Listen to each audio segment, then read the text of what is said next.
27 millones de muertos no es una cifra. Es el peso de un mundo que ya no existe.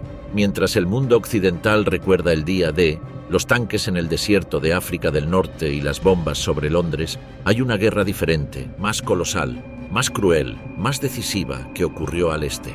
Esta es la historia del Ejército Rojo.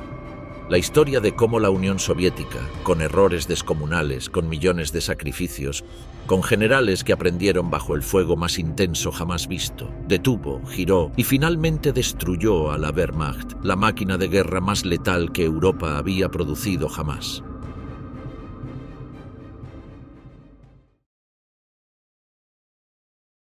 En 1918, la Rusia revolucionaria no tenía ejército.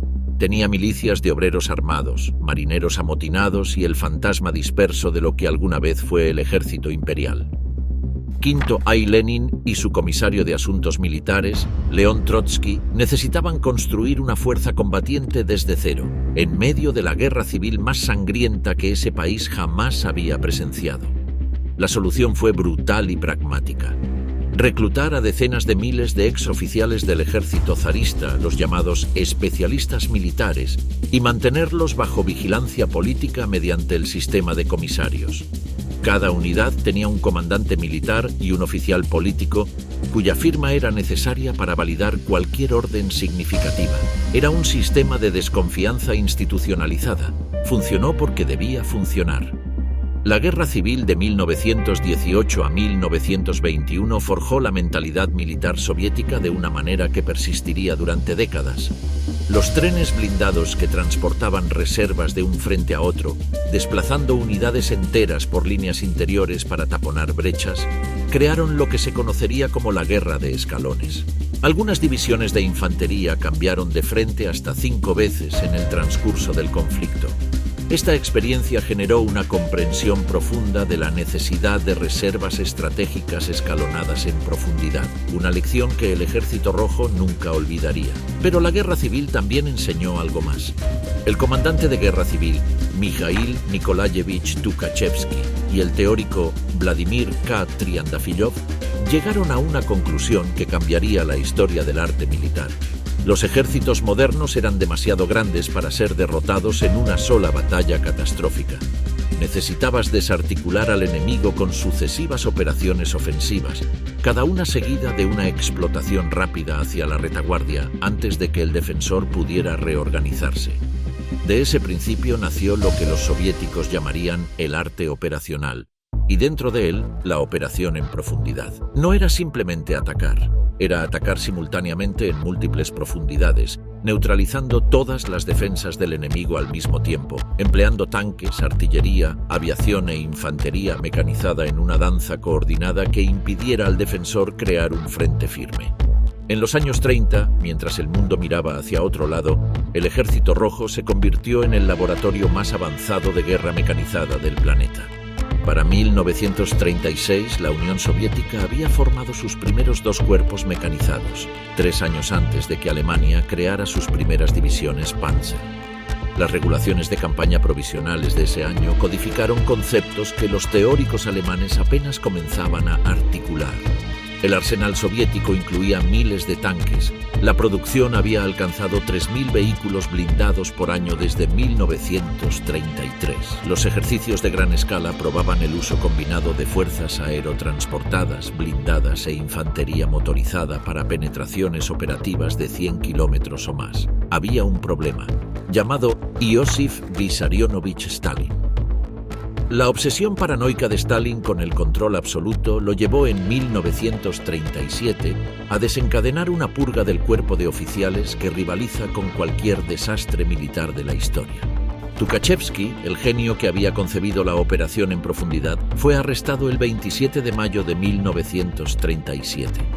El 12 de junio fue ejecutado, junto con el comandante de 2 distritos militares y 6 colegas de alto rango.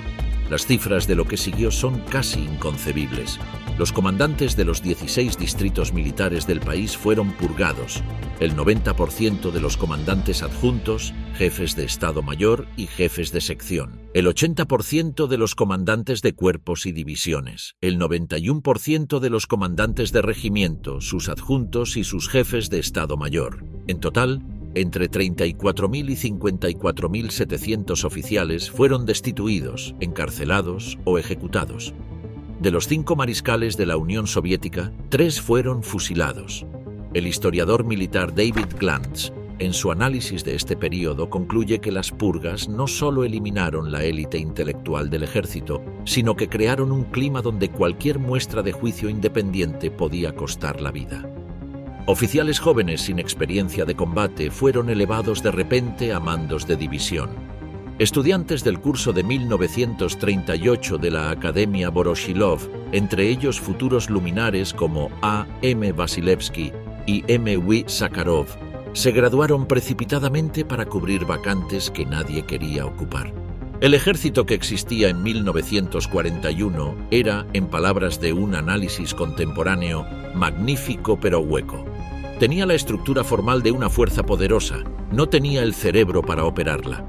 Entre 1938 y 1941, el Ejército Rojo libró 3 conflictos que revelaron todo lo que estaba mal, y al mismo tiempo dieron destellos de lo que podía llegar a ser. En el lago Kazán, en 1938, fuerzas soviéticas chocaron con tropas japonesas durante semanas antes de ganar un combate costoso y mal coordinado. Las pérdidas fueron desproporcionadas para los resultados obtenidos.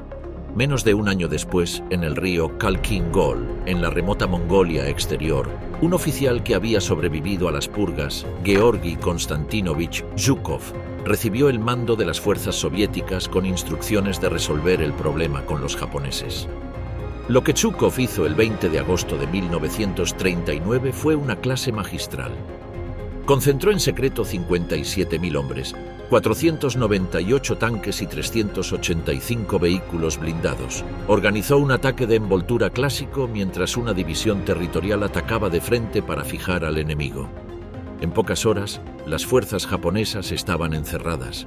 El asalto del 27 de agosto para romper el cerco fracasó.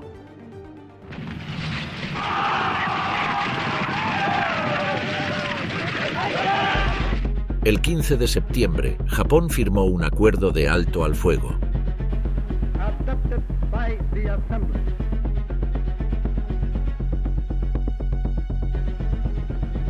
Zhukov había llevado a cabo casi perfectamente los principios de la operación en profundidad que Tukhachevsky había articulado. Las bajas japonesas llegaron a 61.000 entre muertos, heridos y capturados. Pero la verdadera revelación llegó ese mismo invierno. En noviembre de 1939, Stalin ordenó la invasión de Finlandia después de negociaciones fallidas. Lo que siguió fue una catástrofe. El Ejército Rojo, privado de sus mejores comandantes y doctrina por las purgas, atacó ciegamente las defensas de la línea Mannerheim.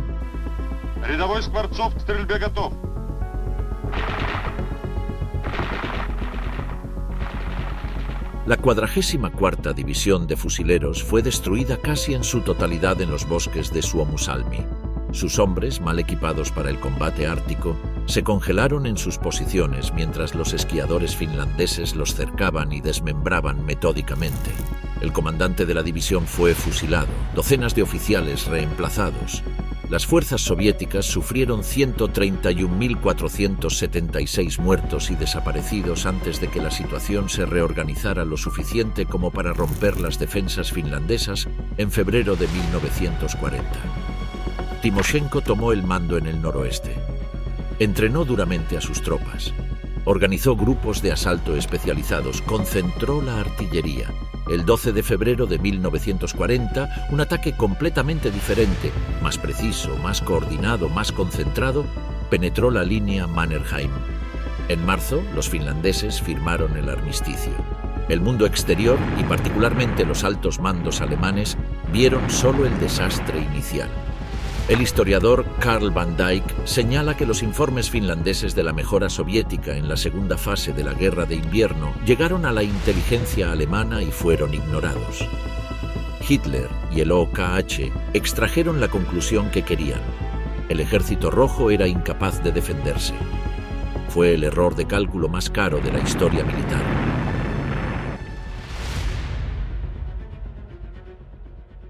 El 23 de agosto de 1939, Joachim von Ribbentrop aterrizó en Moscú.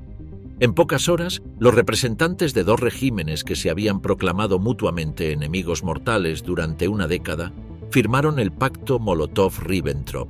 Públicamente era un acuerdo de no agresión.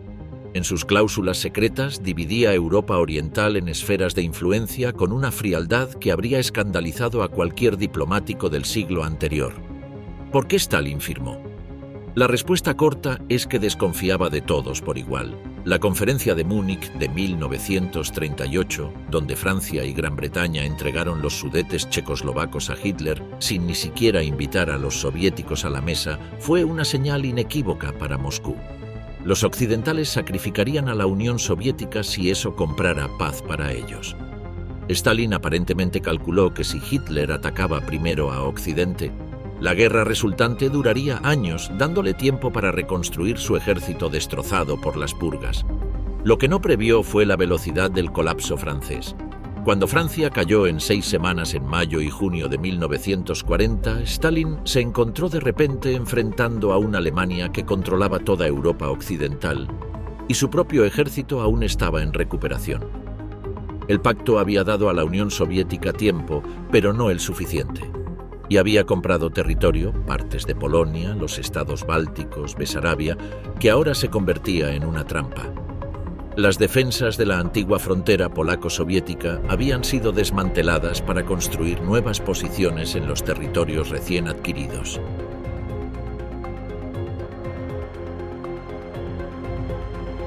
Esas nuevas defensas estaban incompletas. El ejército estaba adelantado, expuesto, en posiciones que no podía defender. En la primavera de 1941, los dos ejércitos más poderosos del mundo se miraban a través de una frontera que ambos sabían que no duraría. Del lado alemán, 152 divisiones, incluyendo 19 acorazadas y 14 de infantería motorizada, organizadas en 3 grupos de ejércitos. Aproximadamente 3.350 tanques, 7.146 piezas de artillería y 2.770 aeronaves. Un cuerpo de oficiales con 2 años de guerra relámpago en Polonia y Francia, acostumbrado a la victoria, entrenado en la toma de iniciativa descentralizada, con doctrinas de penetración mecanizada que habían demostrado su eficacia ante los mejores ejércitos de Europa occidental. Pero los alemanes también tenían limitaciones ocultas. La Wehrmacht no era una fuerza completamente motorizada. Más de 600.000 caballos participaban en la invasión inicial, arrastrando artillería y suministros. Las unidades de infantería marchaban a pie, como en 1914. Los logísticos alemanes calculaban que el ejército tenía combustible suficiente para avanzar entre 500 y 800 kilómetros desde la frontera. Después de eso, necesitaría una pausa para reabastecerse.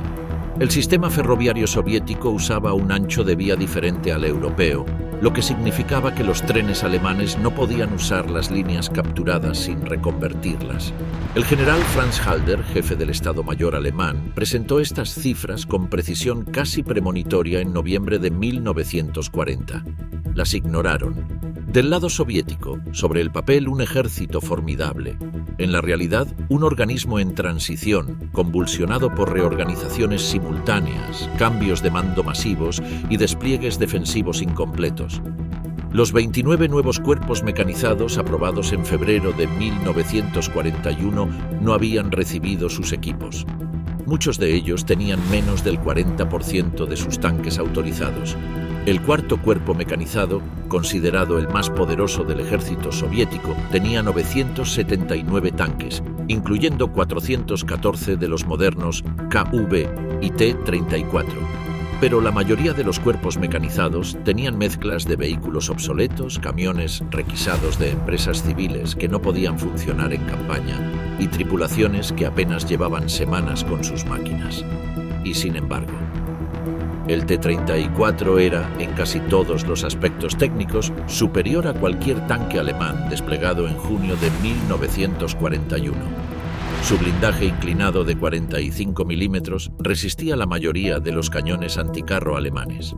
Su cañón de 76,2 milímetros de alta velocidad perforaba el blindaje de los Panzer III y IV a distancias de combate normales.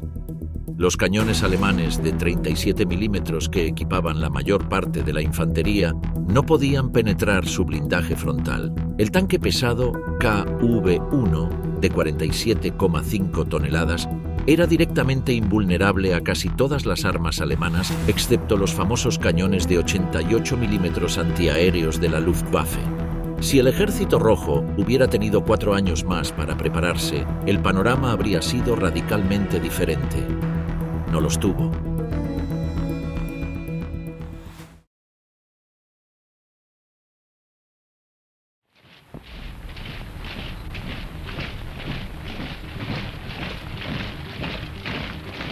A las 3 de la mañana del 22 de junio de 1941, 30 tripulaciones de bombarderos de la Luftwaffe cruzaron la frontera soviética a gran altitud. En grupos de 3, golpearon 10 bases aéreas soviéticas principales exactamente a las 3:15, en el momento exacto en que una breve preparación artillera señalaba el inicio de la guerra terrestre.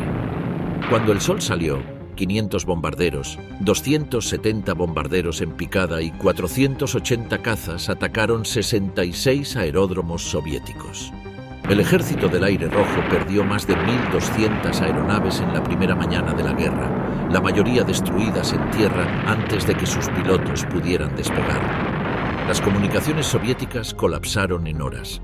La red telefónica civil, de la que dependía gran parte del ejército, fue destruida por los ataques aéreos y la abrumadora masa de reportes de emergencia. Las unidades de sabotaje alemanas, los Brandenburger, infiltradas con uniformes soviéticos, cortaron líneas telefónicas, capturaron puentes clave y sembraron el caos en la retaguardia. En el frente occidental, el general Dmitry Pavlov, comandante del frente occidental, perdió el control de sus fuerzas en las primeras horas. Sus ejércitos del sector de Bialystok, el tercero y el 10º, quedaron atrapados en una trampa mientras los grupos Panzer alemanes los envolvían desde el norte y el sur. Para el 26 de junio, el general Pavlov envió a Moscú el desesperado mensaje: hasta 1000 tanques del tercer grupo Panzer están envolviendo Minsk desde el noroeste. No hay manera de oponerles resistencia. No era exageración. Era la realidad. Para finales de junio, los grupos Panzer II y III habían cerrado sus tenazas alrededor de un bolsillo enorme al oeste de Minsk, conteniendo la mayor parte de los ejércitos 10º, III y 13º del frente occidental. Más de 417.000 soldados soviéticos habían sido muertos o capturados. El frente occidental, como fuerza organizada, había dejado de existir. Pavlov fue ejecutado poco después. Pero incluso en este caos sin precedentes, había señales de lo que vendría. En el sur, el general Mikhail Kirponos, comandante del Frente Suroeste, había mantenido contacto estrecho con las guardias fronterizas en los días previos y alertó a sus unidades cuando los alemanes se concentraron en la frontera. Su frente era bendecido con 8 cuerpos mecanizados. Ninguno estaba completamente equipado, ninguno estaba completamente entrenado. Pero el general Konstantin Rokossovski, comandante del 9º Cuerpo Mecanizado con tanques T-26 obsoletos, tomó una decisión que ilustró el nacimiento de una nueva capacidad. En lugar de atacar según órdenes imposibles, estableció posiciones defensivas y emboscó a la columna principal del 13ª División Panzer que avanzaba hacia Rivno. Por primera vez en la guerra, el ejército alemán encontró el fuego masivo de artillería soviética y sufrió bajas severas. La encarnizada batalla por el flanco soviético suroeste retrasó el grupo de ejército sur al menos una semana, ganando tiempo crucial que permitiría la evacuación parcial de la industria soviética hacia los Urales. El 24 de junio de 1941, Stalin firmó la orden que creó el Consejo de Evacuación. Bajo la dirección de Nikolai Shvernik y con Alexei Kosygin como su adjunto, el Estado soviético emprendió una de las hazañas logísticas más extraordinarias del siglo XX. Fábricas enteras, con sus máquinas, sus ingenieros, sus obreros y sus familias, fueron desmontadas y cargadas en trenes que partían hacia los Urales y Siberia. La planta metalúrgica de Zaporozhye en el Donbass requirió 8.000 vagones ferroviarios solo para su traslado a Magnitogorsk. En el área de Leningrado, donde el avance alemán fue tan rápido que solo 92 fábricas pudieron ser relocalizadas antes de que la ciudad fuera rodeada, una antigua planta de tanques se convirtió en el complejo conocido como Tankograd en Chelyabinsk, que para finales de 1941 ya producía más de 500 tanques pesados KV.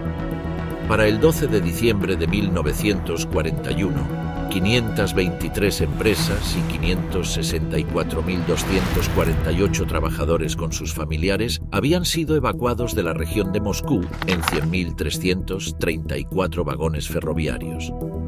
La Unión Soviética afirmó haber trasladado un total de 1.910 grandes fábricas, incluyendo 824 relacionadas con armamento, hacia el Volga, Siberia y Asia Central, en casi 30.000 trenes con 1,5 millones de cargas ferroviarias entre julio y diciembre de 1941. Las maquinarias llegaban a sus destinos en un horario confuso y escalonado, a veces con solo una fracción de los trabajadores calificados. Con frecuencia se descargaban en construcciones de madera recién levantadas sin calefacción en pleno invierno siberiano. Los obreros trabajaban bajo luces eléctricas colgadas en árboles, suplementadas con hogueras, mientras afuera las temperaturas caían muy por debajo de cero. Algunas fábricas estaban produciendo de nuevo en cuestión de semanas, otras tardaron más de un año. El resultado fue que, a pesar del colapso inicial, la Unión Soviética produjo aproximadamente 6.590 tanques en 1941. 2/3 de ellos los modernos T-34 y KV. Comparativamente, Alemania produjo 5.200. La URSS también produjo el doble de aeronaves de combate que Alemania ese año, el doble de cañones y 11 veces más morteros. Una maquinaria de guerra completamente nueva nacía en las entrañas de los Urales, construida literalmente sobre nieve y sacrificio. Cuando el general Halder anotó en su diario el 3 de julio de 1941 que la campaña rusa ha sido ganada en el espacio de 2 semanas, era una afirmación que, en ese preciso momento, parecía respaldada por los hechos. Las 3 armas de primera línea del frente occidental habían sido destruidas. Los alemanes estaban en el Dnieper y el Dvina occidental, a menos de 400 kilómetros de Moscú. Lo que Halder no sabía era que al otro lado del Dnieper esperaban 5 ejércitos que el mariscal Budeni había comenzado a ensamblar desde finales de mayo. Estos ejércitos no eran formaciones de primera línea, el 20, el 21, el 22, el 16, eran formaciones mal equipadas, muchas de ellas compuestas por reservistas convocados de urgencia, con escasas comunicaciones, artillería anticarro insuficiente y estados mayores que apenas conocían sus propias unidades. Sin embargo, eran algo que los alemanes no habían previsto. Nueva carne para el molino. Stalin puso al mariscal Timoshenko al mando del frente occidental el 1 de julio. En los días siguientes, los alemanes encontraron que cruzar el Dnieper era mucho más difícil que cruzar el Dvina. Las contraofensivas soviéticas eran crudas, mal coordinadas y costosas, pero existían. Las divisiones Panzer alemanas, que habían avanzado 700 kilómetros en 2 semanas, se encontraron de repente fijadas en una defensa encarnizada a la que no estaban acostumbradas.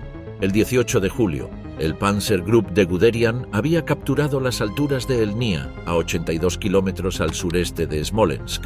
Sus tanques habían llegado al límite logístico de su avance inicial.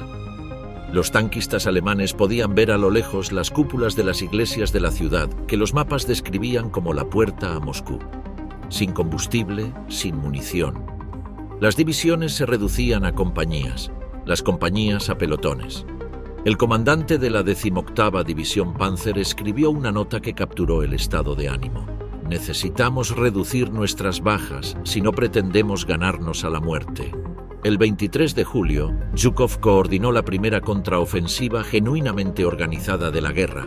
4 grupos operacionales atacando simultáneamente desde el norte, el este y el sur contra el grupo de ejércitos centro al este de Smolensk.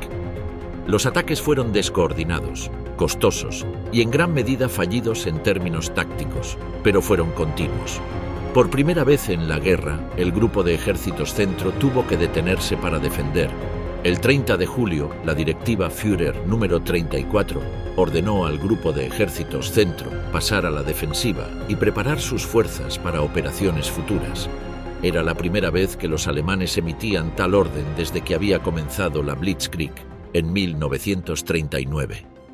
Mientras Timoshenko contenía al grupo de ejércitos centro cerca de Smolensk, al sur se estaba desarrollando el mayor desastre de toda la guerra. El mariscal Semyon Budeny, comandante de la dirección suroeste, tenía órdenes de mantener Kiev a toda costa. Stalin estaba convencido de que la ofensiva alemana principal vendría eventualmente hacia Moscú y que el movimiento hacia el sur era una distracción. Zhukov, en una de las pocas ocasiones en que se atrevió a contradecir directamente al dictador, advirtió en agosto de 1941 que Kiev era una trampa. El grupo de ejército sur estaba siendo reforzado para una pinza enorme. La advertencia le costó a Zhukov el cargo de jefe del Estado Mayor. El propio Zhukov pidió ser transferido al mando del frente de reserva. La premonición se cumplió con una precisión escalofriante. Guderian giró su grupo Panzer hacia el sur, detrás de las líneas del frente suroeste. Kleist hizo lo propio desde el sur. El 14 de septiembre de 1941, los dos grupos se unieron al este de Kiev. En las semanas siguientes, 4 ejércitos soviéticos fueron destruidos dentro del cerco: el quinto, el 37º, el 26º y el 21º. Un total de 43 divisiones con 452.720 hombres y 3.867 cañones y morteros. El general Kirponos, que había advertido del peligro y pedido permiso para retirarse, fue muerto durante un intento de ruptura del cerco. La cifra alemana de 665.000 prisioneros probablemente triplicó el número de captivos reales, pero aproxima bien las pérdidas totales soviéticas en la operación. Y sin embargo, incluso en Kiev, los alemanes pagaron un precio. Habían desviado su energía y sus recursos del eje de avance principal. El tiempo perdido en el sur, casi 2 meses críticos, no podía recuperarse. El invierno ruso se aproximaba, el camino a Moscú estaba intacto, pero el reloj corría en contra de los invasores. La Operación Tifón, el último intento alemán de capturar Moscú en 1941, comenzó el 2 de octubre. 3 grupos Panzer, reagrupados y parcialmente reabastecidos, golpearon las líneas soviéticas a lo largo de un frente de 350 kilómetros. Lo que siguió fue uno de los momentos más dramáticos de toda la guerra. En los primeros días, los bolsillos de Vyazma y Briansk engulleron más de 650.000 soldados soviéticos. En Moscú, el 13 de octubre, Stalin ordenó la evacuación de la mayoría de las oficinas gubernamentales y del partido a Kuibyshev en el Volga.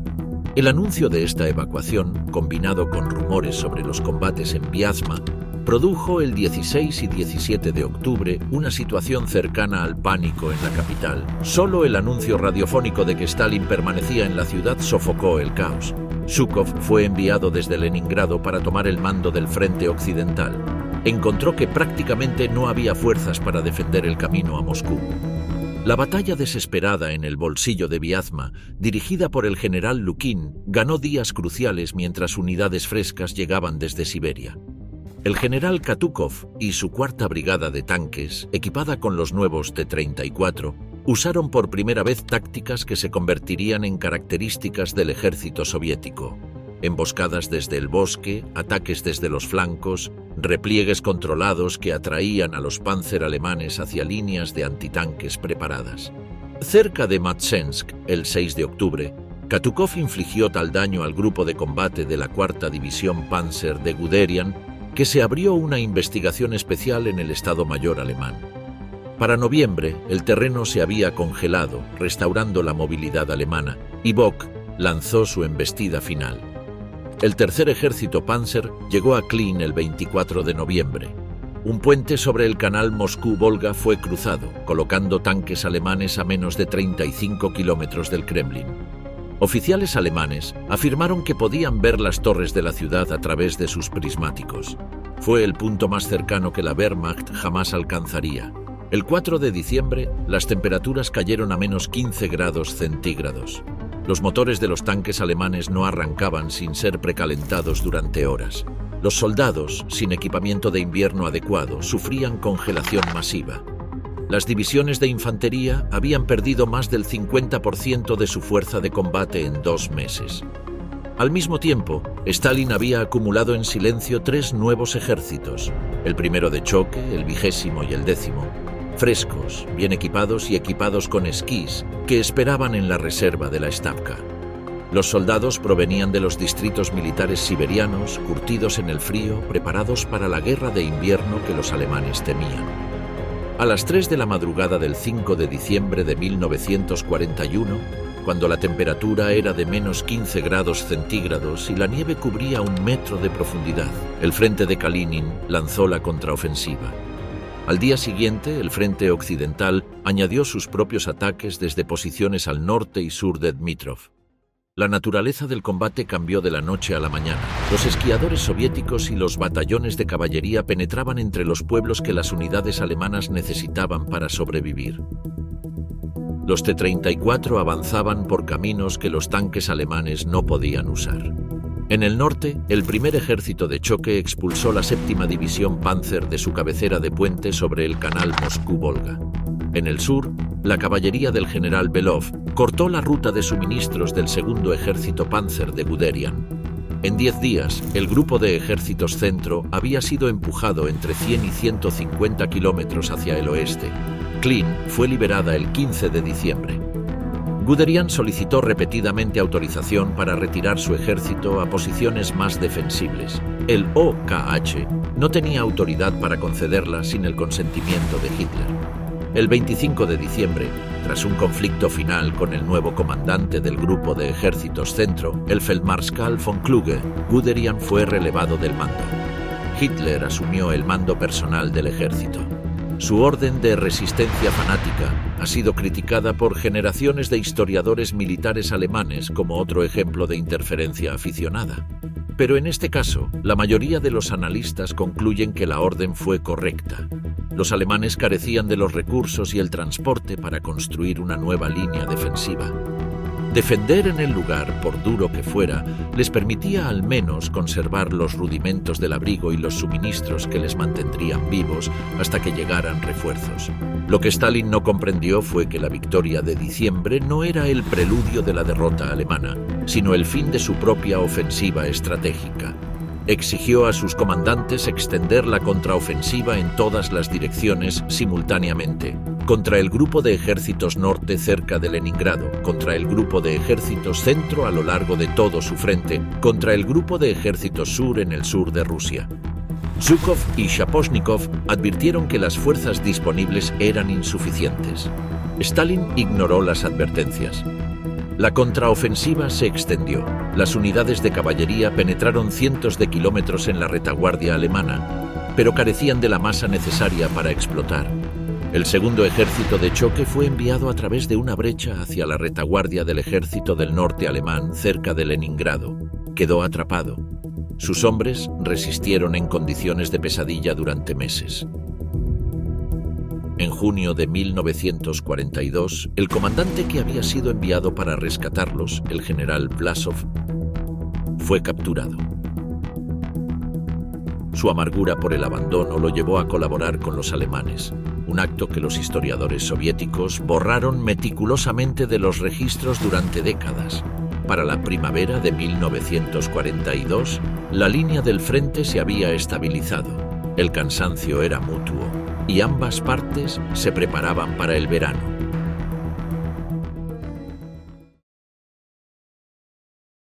En mayo de 1942, el mariscal Timoshenko planeó una ofensiva ambiciosa para reconquistar Kharkov. En teoría, era un golpe para desarticular las preparaciones alemanas para el verano. En la práctica, fue una catástrofe que ilustró todos los problemas pendientes del Ejército Rojo. El plan era complejo, dependía de coordinación simultánea entre múltiples ejércitos y subestimó radicalmente la capacidad de respuesta alemana. Timoshenko concentró 765.300 hombres y 923 tanques contra el 6º ejército alemán. Los ataques del 12 de mayo inicialmente sorprendieron a los defensores. En el sur, El sexto ejército del general Gorodniansky avanzó 60 kilómetros en 2 días. Las formaciones acorazadas que debían explotar el éxito permanecieron en sus áreas de concentración por fallos de coordinación del Estado Mayor. Los alemanes respondieron con maestría. Hitler autorizó la transferencia del 8º Cuerpo Aéreo de Richthofen desde Crimea y permitió a Kleist lanzar la Operación Fridericus, un ataque en pinza desde el sur contra el flanco izquierdo soviético.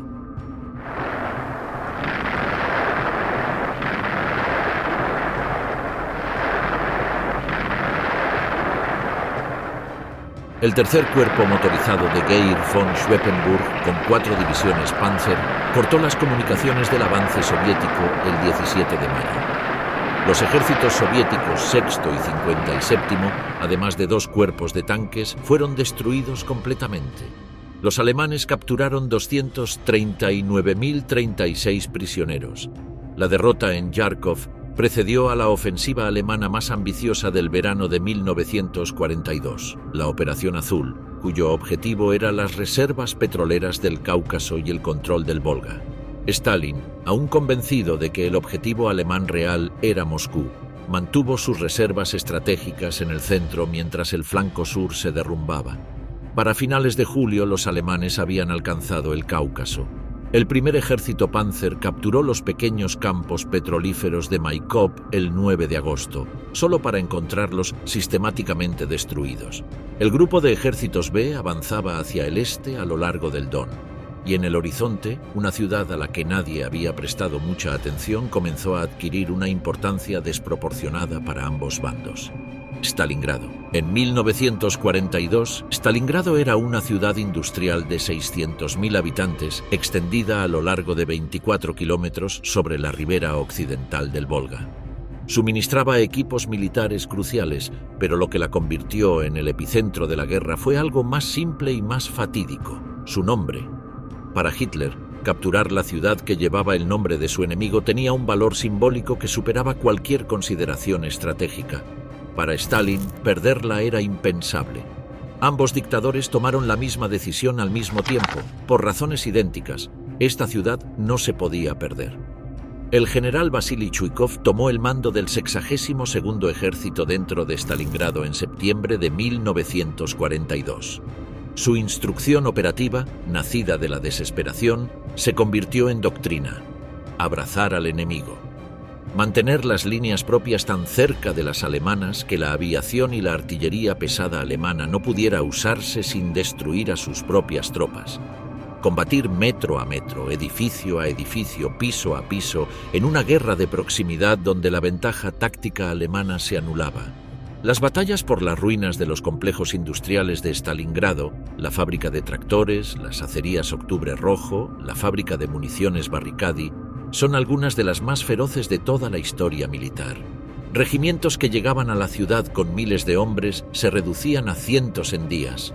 Las divisiones de Paulus rotaban sus unidades entre el combate activo dentro de la ciudad y las posiciones defensivas en el flanco.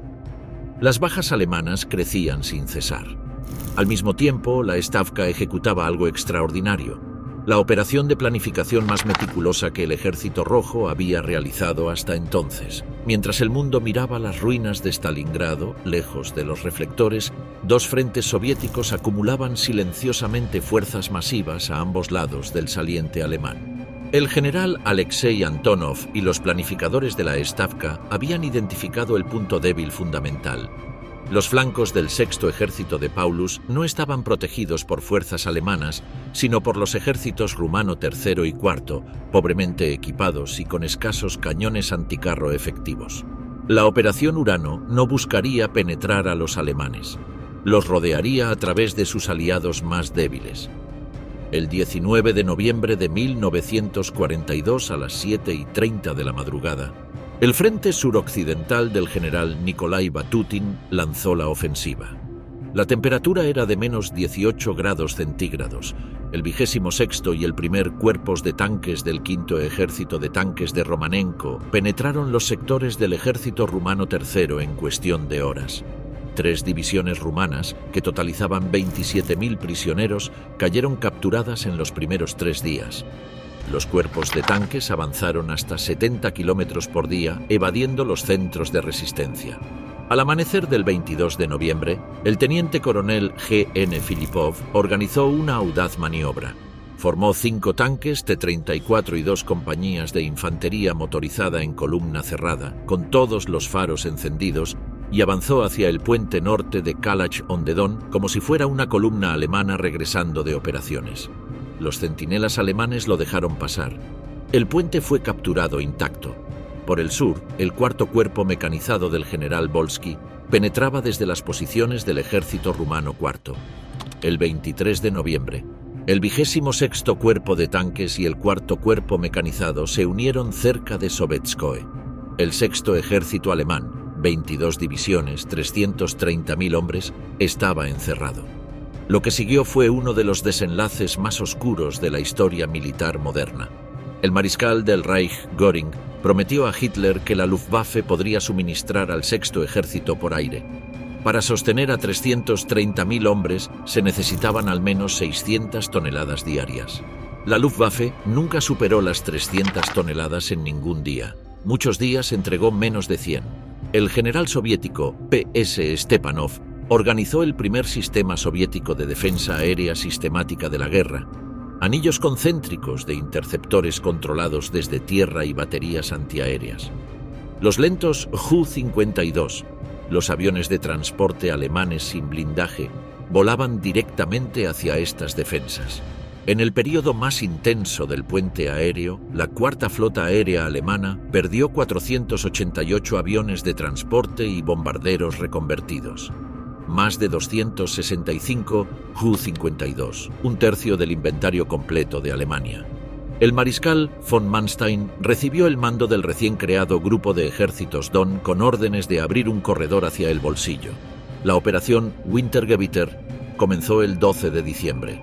El 57 Cuerpo Panzer de Kirchner, equipado con la 6ª División Panzer recién reforzada, avanzó durante 8 días, llegando a estar apenas a 50 kilómetros del perímetro de Stalingrado. Fue detenido por el segundo ejército de la Guardia de Malinovsky. El 31 de enero de 1943, el Feldmarschall Friedrich Paulus, recién promovido, capituló ante el 64º Ejército Soviético. El 2 de febrero cesó toda resistencia organizada. De 330.000 hombres capturados dentro del bolsillo, aproximadamente 91.000 marcharon hacia el cautiverio soviético. Solo 5.000 regresarían alguna vez a Alemania. El sexto ejército había dejado de existir.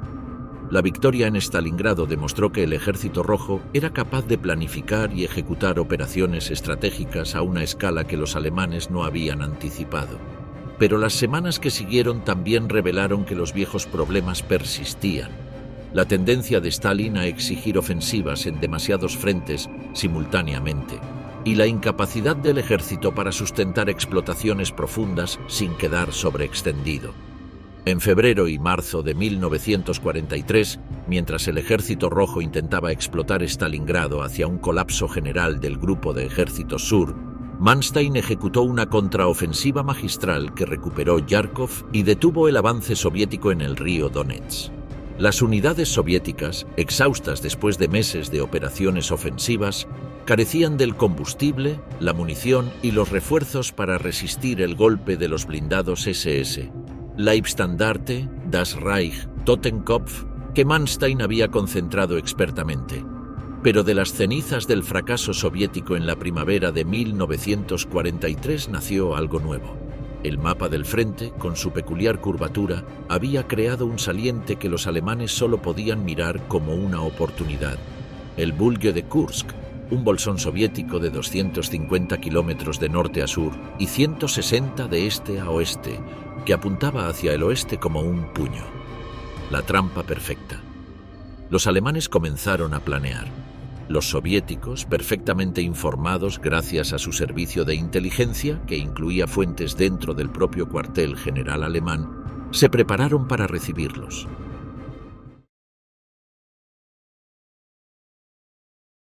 Para el verano de 1943, la decisión estratégica fundamental en el Estado Mayor soviético fue la más contraintuitiva de la guerra: no atacar. Zhukov y Vasilevsky Convencieron a Stalin de que el Ejército Rojo debía absorber la próxima ofensiva alemana, destruir su potencial ofensivo y solo entonces lanzar las contraofensivas propias. No fue fácil. Stalin había terminado 2 inviernos consecutivos con la sensación de que la victoria estaba al alcance y que se había escapado por errores de timing. Pero la lógica era irrefutable. Si los alemanes iban a atacar en Kursk, que atacaran.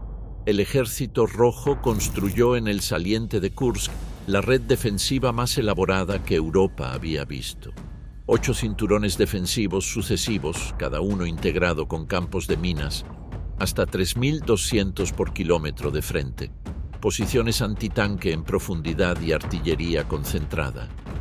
Cada compañía de fusilería disponía de al menos 3 piezas de artillería, 9 cañones antitanque, un tanque o cañón autopropulsado y un pelotón de ingenieros de combate dentro de su posición defensiva. Los ejercicios de control de fuego artillero se repetían diariamente. Todos los blancos estaban registrados. Cada metro de cable telefónico fue comprobado y recomprobado. La batalla comenzó el 5 de julio de 1943. Media hora antes de que los alemanes planificaran abrir su propia artillería, la artillería soviética lanzó un contrabloqueo preventivo. El efecto fue mixto. Artilleros alemanes sorprendidos al aire libre sufrieron gravemente, pero en otros sectores las posiciones de concentración de las tropas de asalto no fueron alcanzadas. En el norte, el 9º ejército del general Model atacó los frentes del 13º y 70º ejércitos de Rokossovski. En 6 días, con apoyo masivo de bombarderos Stuka, solo penetró entre 8 y 15 kilómetros dentro de las defensas soviéticas de varias capas. Rokossovski contraatacó con el 2º ejército de tanques. Los cuerpos de tanques soviéticos cerraron la brecha, lanzaron contraataques desde los flancos y detuvieron el avance alemán el 12 de julio. Model había perdido unos 400 tanques y 50.000 bajas. En el sur, el 4º ejército Panzer de Hoth, con los temibles Tiger, Panther y Elefante, penetró más profundo, hasta 35 kilómetros.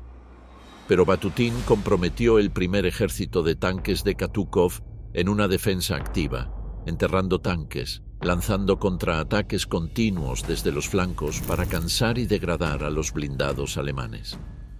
El 11 de julio, el 5º ejército de tanques de la guardia del general Rotmistrov llegó al campo de batalla después de una marcha de 100 kilómetros en marchas nocturnas. El 12 de julio, Rotmistrov lanzó su carga hacia adelante, buscando reducir la ventaja técnica de los Tiger, reduciéndola a distancias de combate cortas, donde los cañones soviéticos tenían oportunidad de penetrar su blindaje. El ataque fue costoso. Rotmistrov perdió hasta 400 de sus 500 tanques atacantes, pero cumplió su propósito. Fijó al 2º cuerpo Panzer SS y lo combatió hasta detenerse para el 13 de julio. Ese mismo día, el 10 de julio, los aliados occidentales habían desembarcado en Sicilia. Hitler ordenó retirar el 2º cuerpo Panzer SS para redeployarlo en Italia. Manstein protestó en vano. El 18 de julio, el 4º ejército Panzer comenzó su retirada a las posiciones iniciales. Por primera vez en la guerra, una gran ofensiva alemana había fallado en penetrar las defensas soviéticas hacia las profundidades operacionales. El 12 de julio de 1943, mientras los alemanes aún combatían en el saliente de Kursk, el Ejército Rojo lanzó la Operación Kutuzov contra el saliente alemán de Orel, al norte del campo de batalla. El 11º ejército de la guardia del general Bagramian, con 170.500 hombres, 648 tanques y 3.100 piezas de artillería, creó una penetración el primer día que los cuerpos de tanques soviéticos explotaron antes de que los alemanes pudieran reaccionar. El 5 de agosto, el 3er ejército de tanques de la guardia del general Ribalko entró en Orel. Para el 18 de agosto, el saliente alemán había sido completamente eliminado. 2 semanas después, sin darles tiempo para reorganizarse, Los frentes de Voronezh y Step lanzaron la Operación Rumiantsev al sur del saliente de Kursk. El primer ejército de tanques de Katukov y el quinto ejército de tanques de la Guardia de Rotmistrov explotaron la brecha creada por las fuerzas combinadas. Belgorod cayó el 5 de agosto. Yarkov fue liberada el 23 de agosto. En el momento en que los planificadores del Estado Mayor alemán intentaban comprender qué había ocurrido en el norte, el sur estallaba. Cuando intentaban estabilizar el sur, el norte volvía a moverse.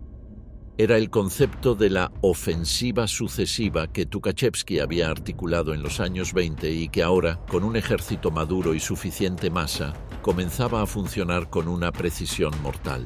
Para finales de 1943, el Ejército Rojo cruzaba el Dnieper en 40 puntos de cruce, la mayoría improvisados. Los ingenieros soviéticos construyeron balsas con troncos y bidones de petróleo bajo el fuego alemán. Las unidades de vanguardia se lanzaban al Dnieper en cualquier embarcación disponible. El 6 de noviembre de 1943, los tanques de Ribalko irrumpieron desde el pequeño cabezal de puente de Liutezh al norte de Kiev, y en 3 días habían liberado la capital de Ucrania.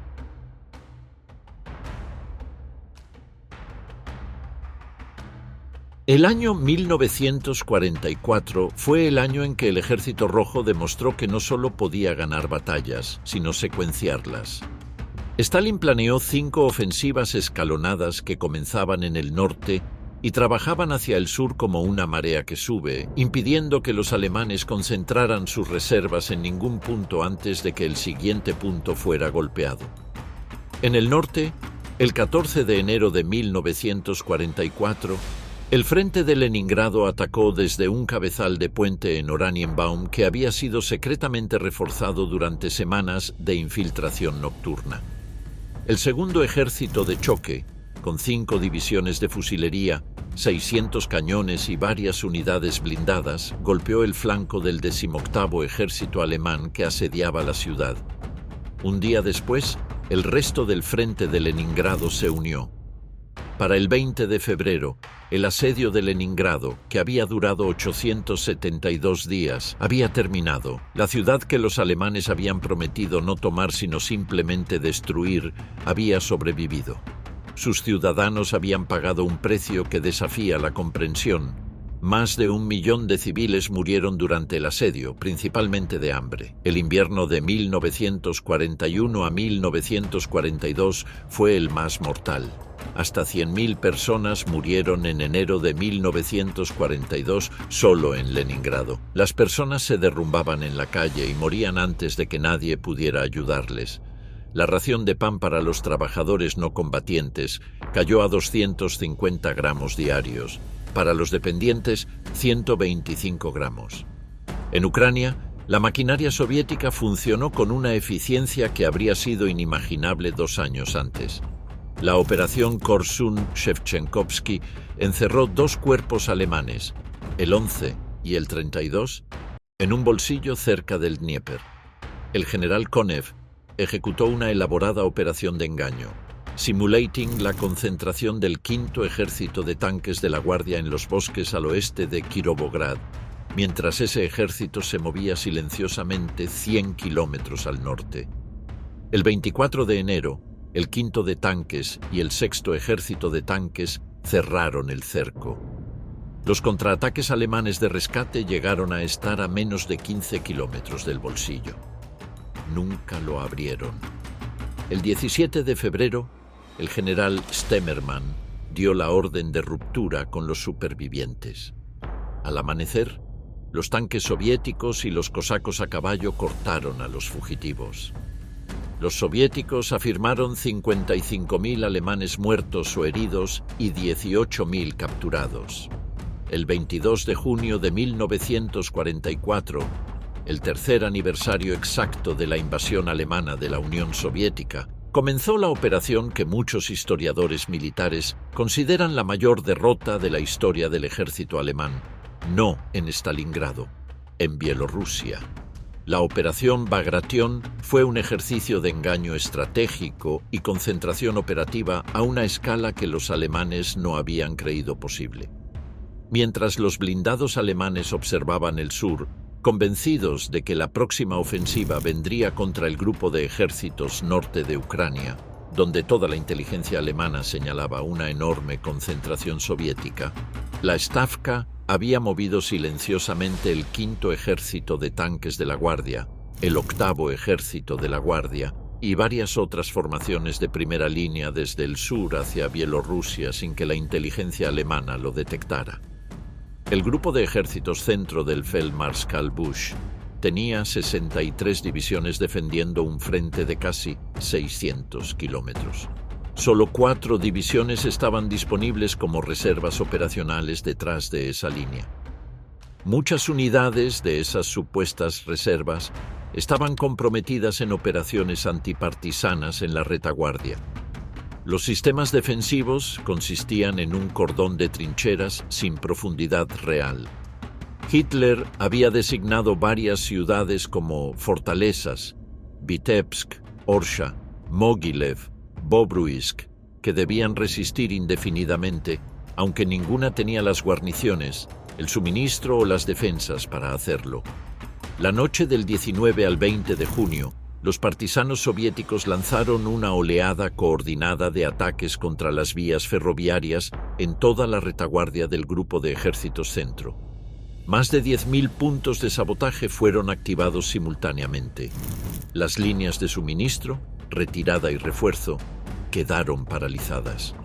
El 23 de junio, los ejércitos de 4 frentes soviéticos atacaron en 5 puntos simultáneos.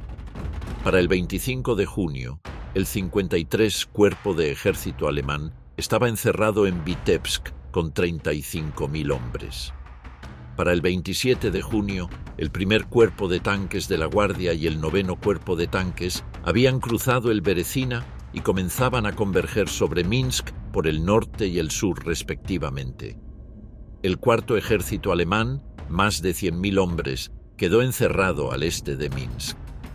El 3 de julio, la 29ª Brigada de Tanques de la Guardia entró a Minsk por el noroeste, mientras la 4ª Brigada de Tanques de la Guardia lo hacía por el noreste. Esa misma tarde, elementos del primer Cuerpo de Tanques de la Guardia llegaron desde el sur. La ciudad cayó en una mañana, sin que se organizara ninguna defensa significativa.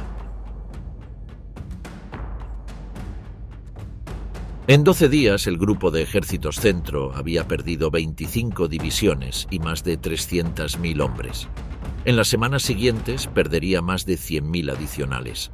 La Operación Bagration costó a los alemanes 400.000 bajas, mientras el Ejército Rojo sufría aproximadamente 180.000 muertos y desaparecidos y más de 500.000 heridos y bajas no relacionadas con combate. El conjunto de la operación destruyó 28 de las 34 divisiones del Tercer Ejército Panzer, el 4º y el 9º ejércitos del Grupo de Ejércitos Centro y la mayor derrota en la historia del ejército alemán. Hoover Institution Wikipedia. El 17 de julio de 1944, 50.000 prisioneros alemanes capturados en Minsk fueron desfilados por las calles de Moscú. No era un espectáculo de crueldad, era un comunicado. La Unión Soviética le decía al mundo que la guerra había cambiado de dirección permanentemente. Mientras Bagration destruía el centro del frente alemán, el Ejército Rojo ejecutaba 2 ofensivas adicionales que extendían el colapso hacia los extremos del territorio controlado por Alemania. En el norte, la Operación Lvov-Sandomierz lanzó 3 ejércitos de tanques del mariscal Konev hacia el sur de Polonia. El primer ejército de tanques de la Guardia de Katukov, el tercero de tanques de la Guardia de Ribalko y el 4º de tanques de Leliushenko penetraron el grupo de ejércitos norte de Ucrania y en días habían cruzado el Vístula, estableciendo cabezales de puente en suelo polaco. Para el 29 de julio, unidades de avanzada de primer ejército de tanques de la Guardia habían cruzado el Vístula al sur de Sandomierz. En el sur, el 20 de agosto, los frentes segundo y tercero de Ucrania ejecutaron la operación Iasi-Kishinev. En un movimiento que reflejó perfectamente la doctrina soviética, atacaron selectivamente contra los ejércitos aliados más débiles de la Wehrmacht, las fuerzas rumanas. 3 divisiones rumanas se disolvieron en las primeras horas. El sexto ejército de tanques de la guardia del general Kravchenko explotó hacia el sur sin resistencia significativa. 4 días después, el 23 de agosto de 1944, el rey Miguel de Rumanía arrestó al mariscal Antonescu y proclamó la retirada rumana del eje. En horas, unidades rumanas que habían estado luchando junto a los alemanes comenzaron a rendirse a los soviéticos. En días, combatían contra sus ex aliados. El sexto ejército alemán, el mismo número de ejército que había sido destruido en Stalingrado, quedó atrapado en el bolsillo de Kishinev. Para el 5 de septiembre, sus últimos elementos habían sido destruidos o capturados. Las pérdidas totales del eje superaron los 400.000 hombres. El ejército rojo avanzó hacia los Balcanes con una velocidad que convirtió países enteros en teatros de operaciones en semanas. Bulgaria declaró la guerra a Alemania el 8 de septiembre. El 20 de octubre, los partisanos yugoslavos y el tercer ejército de Ucrania entraron juntos en Belgrado. Para finales de 1944, el ejército soviético era el dominante en toda Europa Oriental y parte de los Balcanes.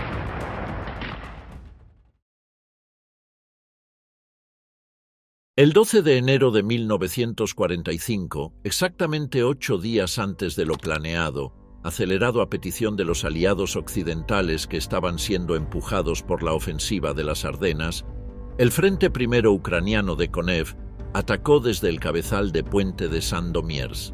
La preparación artillera fue un instrumento de precisión, no de destrucción bruta. Los batallones de avanzada ocuparon primero las posiciones alemanas de primera línea con artillería de apoyo específica. Cuando comenzó el bombardeo principal, lo hizo con una elaborada secuencia diseñada para engañar a los defensores. Primero, un fuego masivo. Luego, un silencio de varios minutos que inducía a los alemanes a salir de sus búnkeres para ocupar sus posiciones de tiro. Luego, otro bombardeo que los atrapaba en campo abierto. A las 14:00 horas del primer día, los ejércitos de tanques tercero de la Guardia de Ribalko y cuarto de Leliushenko estaban explotando a través de las divisiones de infantería atacantes hacia el interior del dispositivo alemán. Al final del primer día, el frente había penetrado 35 kilómetros de ancho y 20 de profundidad. El 14 de enero, el Frente Primero Bielorruso de Chukov atacó desde el cabezal de puente de Magnusev. Los ejércitos combinados alemanes del noveno ejército de Buse se encontraron aplastados bajo concentraciones de hasta 250 cañones por kilómetro de frente de penetración. Para el 18 de enero, Konev estaba 5 días adelantado respecto a su programa. Para el 19 de enero, el antiguo campo de exterminio de Auschwitz fue liberado, revelando al mundo algo que muchos ya sabían, pero cuyo alcance total aún nadie podía comprender. Los combates del verano de 1939 a enero de 1945 en el Frente del Este habían producido bajas que definen los límites del lenguaje humano para describir la destrucción. Solo entre el primero ucraniano y el primero bielorruso, en la operación Vistula-Oder, los alemanes perdieron efectivamente el noveno ejército y el cuarto ejército Panzer. Grupos Nering y von Sauchen, lo que quedaba de ejércitos enteros, atravesaron 400 kilómetros de territorio soviético controlado en una retirada desesperada hacia el Oder. Para el 31 de enero, unidades del segundo ejército de tanques de la Guardia de Bogdanov habían alcanzado el río Oder cerca de Kustrin. Solo 60 kilómetros separaban esas tropas de Berlín. Solo 60 kilómetros. Y entonces Stalin detuvo el avance. Por décadas, la explicación oficial soviética para este alto fue logística. El flanco derecho de Zhukov estaba expuesto, las líneas de suministro sobreextendidas, las tropas exhaustas después de 700 kilómetros de avance en 3 semanas. Todo esto era verdad, pero quizás había otra razón. El 4 de febrero de 1945 comenzó la Conferencia de Yalta. Stalin, Roosevelt y Churchill se reunieron en Crimea para decidir el mundo de la posguerra. Entre los acuerdos más importantes, un protocolo firmado en Londres en septiembre de 1944 había dividido a Alemania en zonas de ocupación.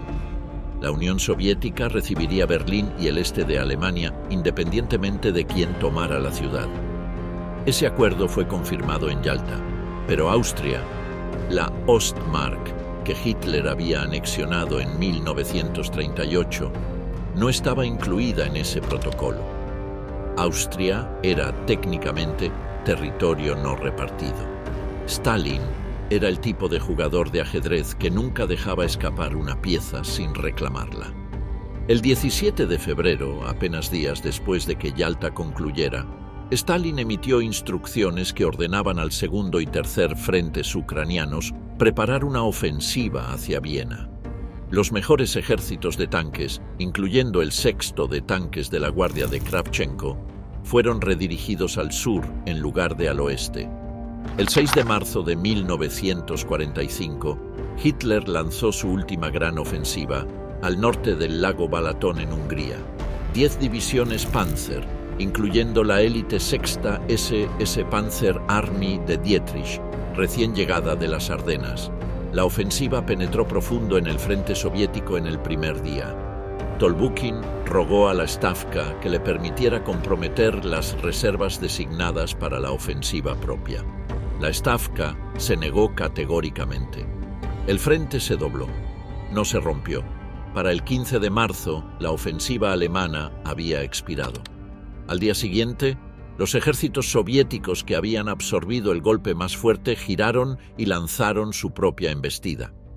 En cuestión de días, el sexto SS Panzer Army retrocedía más rápido de lo que había avanzado. El 13 de abril, los tanques de Kravchenko entraron en Viena. Austria sería ocupada por el Ejército Rojo. El objetivo de Stalin había sido cumplido.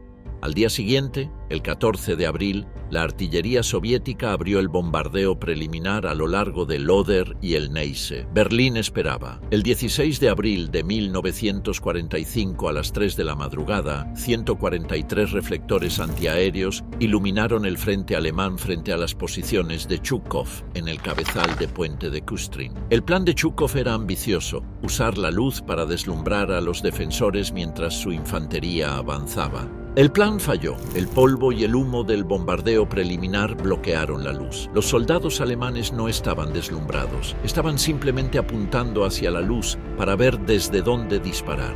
Los atacantes avanzaron hacia sus propios reflectores. El octavo ejército de la Guardia de Chuikov se atascó en los altos de Seelow, una línea de colinas que dominaba el único camino directo a Berlín. Zhukov, observando desde un puesto de mando avanzado, perdió la paciencia. Cometió prematuramente sus ejércitos de tanques, que quedaron atrapados en la maraña de artillería y vehículos de suministros de las divisiones de fusilería. 9 divisiones alemanas sostenidamente subterradas habían logrado ralentizar a toda la maquinaria más poderosa que el Ejército Rojo había jamás concentrado en un único frente. No fue hasta el 20 de abril que las fuerzas de Zhukov habían penetrado el cuarto cinturón defensivo alemán y comenzado el avance hacia los suburbios orientales de Berlín. Mientras tanto, al sur, Konev progresaba mejor. Su artillería había ejecutado una preparación más cuidadosamente calibrada. El primer día, sus fuerzas habían cruzado el Neisse y penetrado 1,5 kilómetros dentro del segundo cinturón defensivo. El 20 de abril, el tercer ejército de tanques de la Guardia tomaba el cuartel general del OKH en Sosen, a 30 kilómetros del centro de Berlín. Stalin observaba y decidió alentar la competencia. En conversaciones telefónicas con Zhukov y Konev del 17 de abril, borró la línea divisoria entre sus dos frentes en las cercanías de Berlín. El primero en llegar se llevaría el premio. El 24 de abril, el octavo ejército de la Guardia de Chuikov y el primer ejército de tanques de la Guardia de Katukov se unieron con las vanguardias del Tercer Ejército de Tanques, de la Guardia de Ribalco y el 28º Ejército de Luchinsky al sureste de Berlín. El 9º Ejército alemán estaba encerrado, la ciudad también. El 29 de abril, los primeros elementos del 79º Cuerpo de Fusilería del Tercer Ejército de Choque comenzaron el asalto simbólico al Reichstag. El 30 de abril, exploradores de la 150ª División de Fusilería ondearon el estandarte rojo sobre el edificio. Hitler se suicidó ese mismo día. El 2 de mayo, el general de artillería Helmut Weidling, comandante de la guarnición de Berlín, rindió los últimos defensores de la ciudad. La batalla de Berlín había durado 17 días. Había costado al Ejército Rojo 361.367 bajas, 81.116 de ellas irrecuperables. La Wehrmacht perdió 458.080 muertos y 479.298 prisioneros.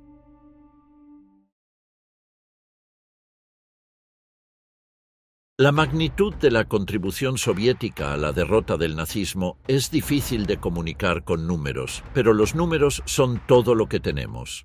El Frente del Este absorbió aproximadamente el 75 a 80% del poder militar alemán a lo largo de toda la guerra. En los momentos más críticos de 1941 y 1942, cuando Gran Bretaña y Estados Unidos apenas comenzaban a movilizarse, la Unión Soviética sostuvo prácticamente sola el esfuerzo de guerra terrestre contra Alemania. El Ejército Rojo libró el mayor número de combates contra las mayores concentraciones del ejército alemán durante todo el conflicto. Las bajas militares soviéticas totales se estiman en aproximadamente 8,7 millones de muertos en combate, con entre 1 y 2 millones adicionales muertos en cautiverio alemán. Las bajas civiles soviéticas causadas directamente por la guerra, masacres, hambre, enfermedades relacionadas con el conflicto, se estiman en 14 a 17 millones adicionales.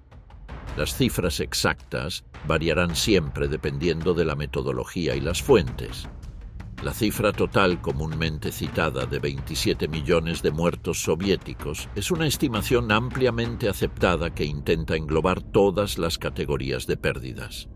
En términos de equipo, el Ejército Rojo destruyó o capturó, según estimaciones del propio Estado Mayor alemán, el 75% de todas las divisiones alemanas consumidas en la guerra. La Wehrmacht sufrió en el Frente del Este pérdidas que se incrementaban cada año. 1941 vio los mayores avances alemanes con los menores costos relativos. 1942 fue más costoso. 1943 fue el año en que los alemanes comenzaron a perder más de lo que podían reemplazar. 1944 fue el colapso. 1945 fue el apocalipsis.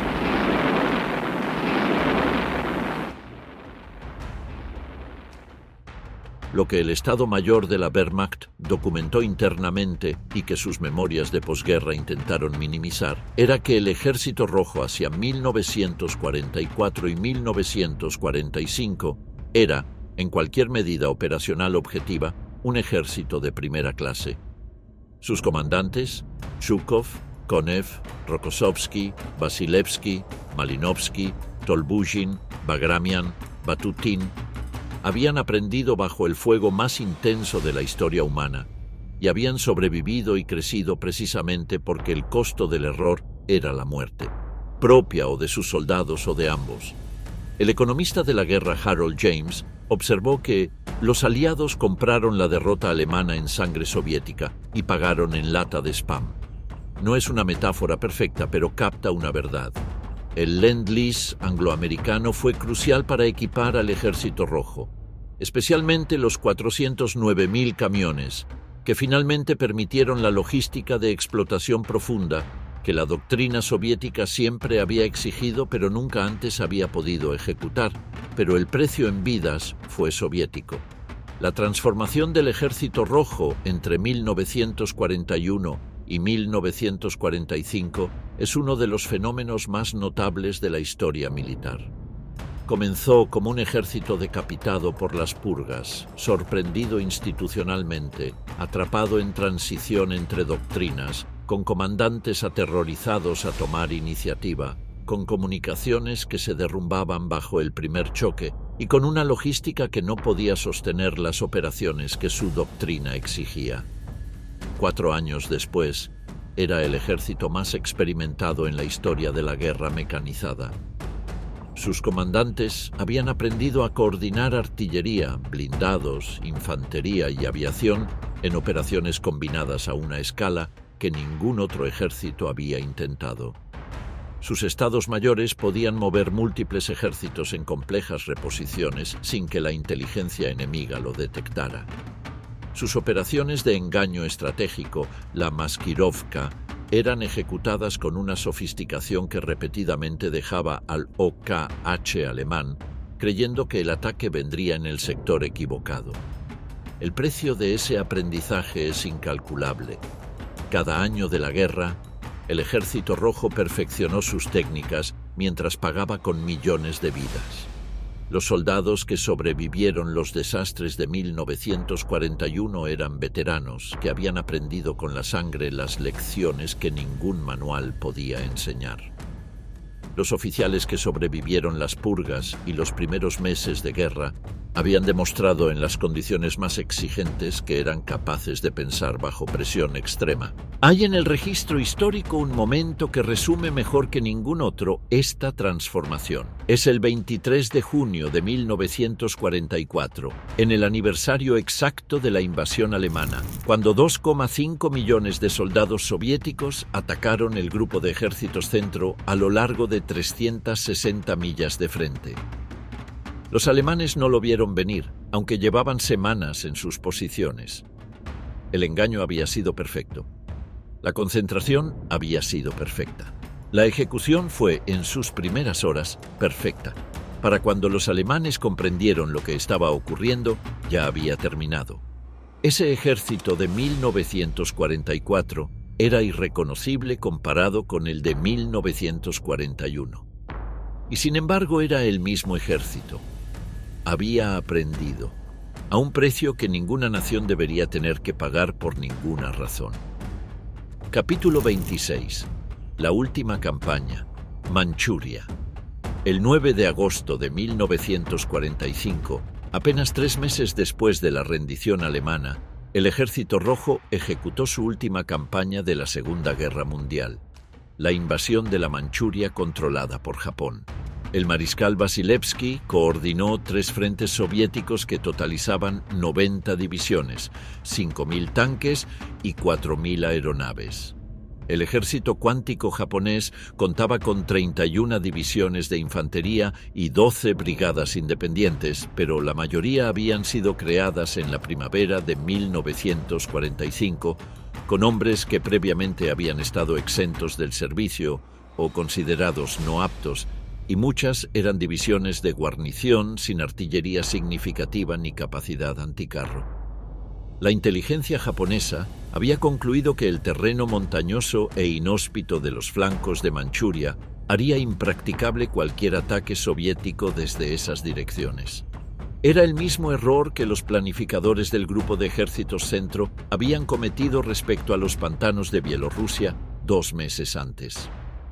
El 6º Ejército de Tanques de la Guardia del general Kravchenko cruzó la frontera en las primeras horas oscuras del 9 de agosto y en 3 días había cubierto 450 kilómetros, cruzando los pasos de la gran cordillera Khingan, que los japoneses habían descartado como impracticables para los blindados antes de que Japón comprendiera la amenaza.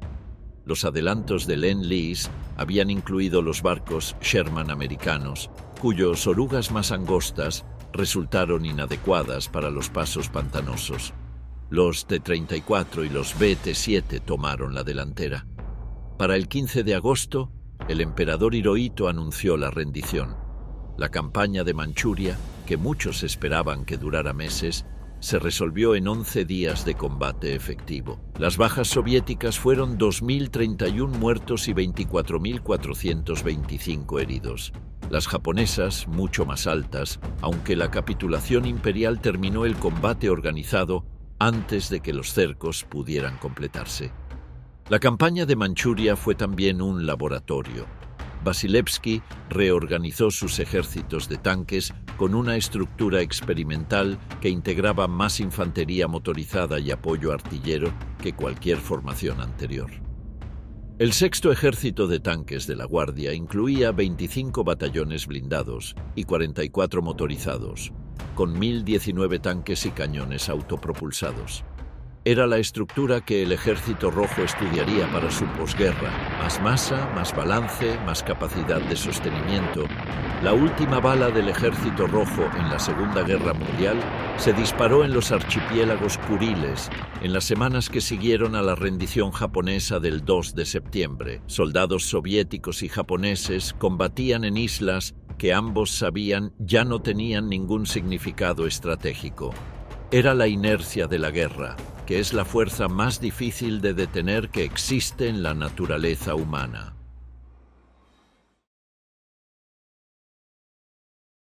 Cuando la guerra terminó en mayo de 1945, la Unión Soviética era el estado más poderoso militarmente sobre la faz de la Tierra. Su ejército había destruido la Wehrmacht, había ocupado la mitad de Europa, había liberado o conquistado, dependiendo de la perspectiva, naciones enteras. Había demostrado que la doctrina de la operación en profundidad que Tukhachevsky había articulado en los años 30 era correcta y que un ejército suficientemente grande, suficientemente capaz y suficientemente determinado podía aniquilar cualquier fuerza que se le opusiera en el terreno. Y tenía 26 millones de muertos. Cada ciudad soviética de tamaño medio había perdido entre el 15 y el 25% de su población. Las granjas colectivas operaban con el 71% de su personal de 1941. Las mujeres, los ancianos y los niños sostenían la economía mientras sus hijos y maridos morían en los frentes de Polonia, Alemania y Austria. El Ejército Rojo volvió a casa, no a la celebración fácil, sino al trabajo brutal de reconstruir un país literalmente destruido. Muchos veteranos regresaron para encontrar que sus familias no habían sobrevivido. Las ciudades de la parte occidental del país, Kiev, Minsk, Leningrado, Stalingrado, eran ruinas. En algunas regiones no quedaban hombres en edad de trabajar. La memoria de esa guerra quedó impresa en el ADN colectivo de la nación soviética. El 9 de mayo, Día de la Victoria, se convirtió en el feriado más sagrado del calendario, no como celebración, sino como duelo. En las familias rusas cada uno puede nombrar a sus muertos en esa guerra, abuelos, bisabuelos, tíos que nunca regresaron. El recuerdo de ese sacrificio es la piedra fundacional sobre la que se construyó todo lo que vino después, para bien y para mal. Hay una imagen que persistió en el imaginario popular soviético, la fotografía del soldado anónimo que clava el estandarte rojo sobre las ruinas del Reichstag en Berlín. No importaba si había sido el primero o el 10º en hacerlo, si la fotografía fue recreada o auténtica, si el soldado tenía 1 o 2 relojes en la muñeca. Detalle que los censores soviéticos corregirían, borrando la evidencia del saqueo. Lo que importaba era el gesto, la bandera sobre la ciudad que había enviado sus ejércitos para destruirlos. Ese gesto costó 27 millones de vidas. No olvidemos eso. Nunca.